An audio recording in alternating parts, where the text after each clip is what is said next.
বন্দে মাতরম, বন্দে মাতরম। পুরোটা তুলুন, পুরোটা তুলুন, পুরোটা তুলুন। বন্দে স্বাধীনতা দিবসের উপরে আমাদের কিছু ভাষণ বা কিছু কথা বললেই আমাদের প্রথমেই আমি অনুরোধ করবো পশ্চিমবঙ্গ প্রদেশ কংগ্রেসের আমাদের কোন রাজনৈতিক দল নয়, সাধারণ মহিলাদের আবেদন লক্ষ মানুষ রাস্তায় বেরিয়েছে, অন্যায়ের বিরুদ্ধে তীব্র প্রতিবাদ জানিয়েছে। একটি নারী নৃশংস হত্যাকাণ্ডকে ঘিরে মানুষের ভেতরে যে পুঞ্জীবিত রাগ এবং ক্ষোভ সঞ্চালিত হয়েছিল তা বহিঃপ্রকাশ কাল রাত্রে ঘটেছে। আমরা যেন এই রাগ এবং এই বহিঃপ্রকাশ কেবলমাত্র একদিনের আন্দোলনের মধ্যে দিয়ে ভুলে না যায়, এটা আমাদের সকলকে অবশ্যই মনে রাখতে হবে। আমি সংবাদপত্রে বলছিলাম যে ভদ্রমহিলায় ডাক দিয়েছিলেন, রাতের দখল বলে ঘোষণা করেছিলেন, তিনি বলেছিলেন গতকাল রাত্রে যে আমাদের আন্দোলন এখানে শেষ নয়, আমাদের আন্দোলন আরো তীব্রতর হবে। আমি আশা করি সেই আন্দোলনের পাশে আমরা রাজনৈতিক দলের কর্মী এবং বন্ধুরা সমবেত নিশ্চয়ই হব।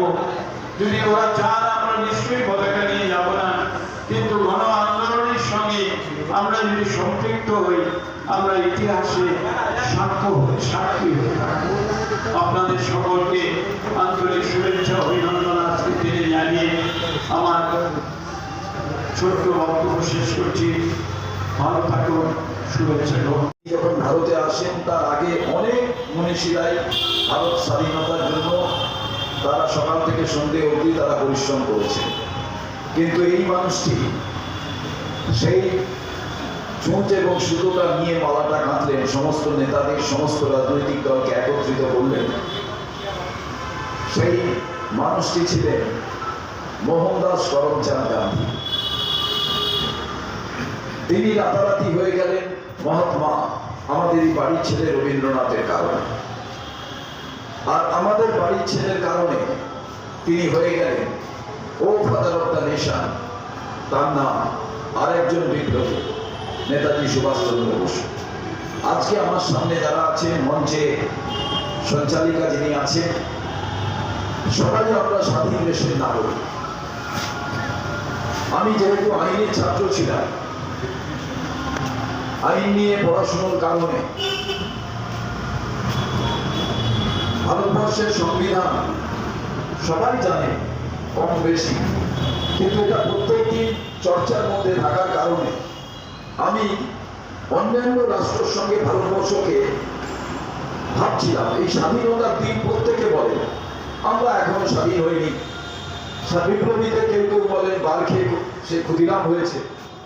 কয়েকদিন আগে আপনারা জানেন ক্ষুদিরামের জন্মদিন ছিল। ঠিক একই কারণে আজকে যখন এই স্বাধীনতা দিবস পালন করছি, এই দিনটিকে আমি মনে করি যে প্রত্যেক মানুষের জীবনে যেমন একটা স্মরণীয় দিন থাকে, জাতির কাছে স্মরণীয় দিনটি হলো 15ই আগস্ট। আমার জন্মদিন আমার কাছে সব থেকে বেশি স্মরণীয়, তেমনি জাতির কাছে তার নতুন ভাবে নিজেকে